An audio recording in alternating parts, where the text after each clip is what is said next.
So when we think of college life, we often think of images that look like this. We think of a generally happy time. But sadly, as a head of college on Yale's campus, that's not always what I see. What I see firsthand is the growing college mental health crisis that we see on our college campuses today. Thankfully for Yale, it's not just Yale. Sadly, this is something that we see across the nation. Here are the national statistics that we see. According to a national college health survey, over 40% of our college students report regularly being too depressed to function.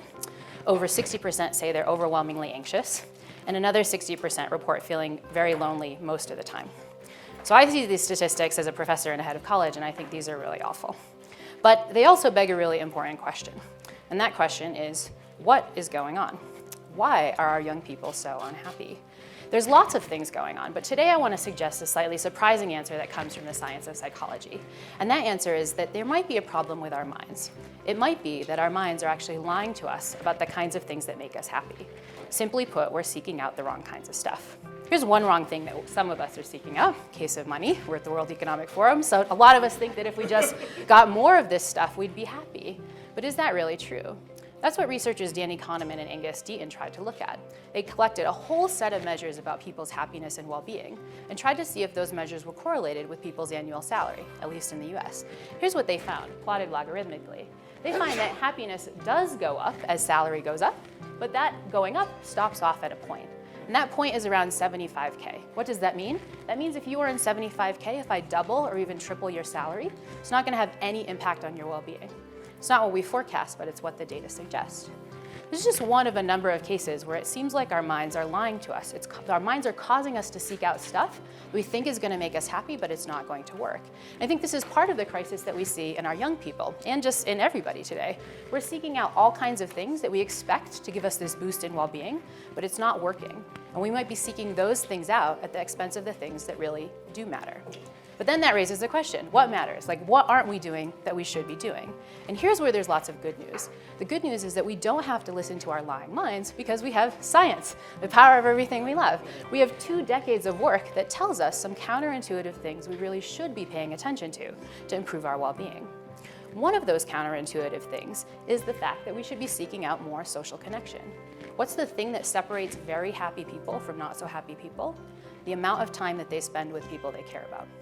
But it's not just people you care about. It turns out that very short interactions with a stranger can improve our mood more than we expect.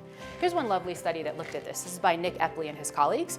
He goes up to folks that are commuting on the train, on the L train in Chicago, and he says you're going to be in one of 2 different study conditions. Either you're going to be in the solitude condition, which means you're going to ride this train and just enjoy your solitude, or you're going to be in the social condition. You have to ride this train, and for the whole train ride, you have to talk to somebody and make a connection.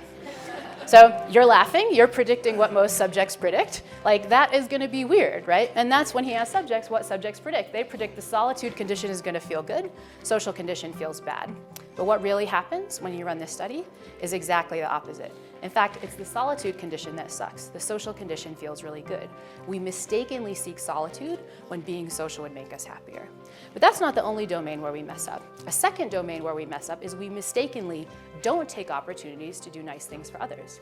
Another thing that separates very happy people, they give more to charity at every income level, and they volunteer, spend time helping others. But we know this not just from demographics, we also know this from the empirical data. Here's another study by social psychologist Liz Dunn. She tries to get people to do nice things for others. She walks up to people on the street, hands them $20, and says, by the end of the day, you have to spend this. You either have to spend it on yourself, you treat yourself to something nice, or you should spend it on somebody else. The question is, if you were in this study, what would make you happier?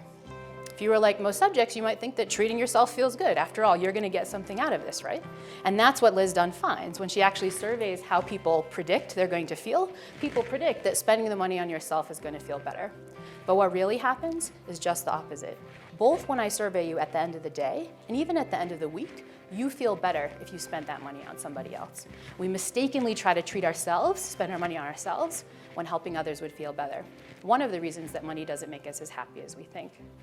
All this goes to say that there are a bunch of ways that our minds are lying to us. They cause us to go after this stuff that we think is going to work, but it doesn't work. And we do that at the expense of behaviors that really would improve our well-being if we did them. What does this mean? It means that I think we could solve our college mental health crisis if students were taught to go after some of the right kinds of stuff. But it's not just for our college students. All of us can improve our happiness if we did it the right way. And that's the good news. The science of psychology suggests ways that each one of you in this room could improve your well-being. You just have to take a little bit more of a scientific approach.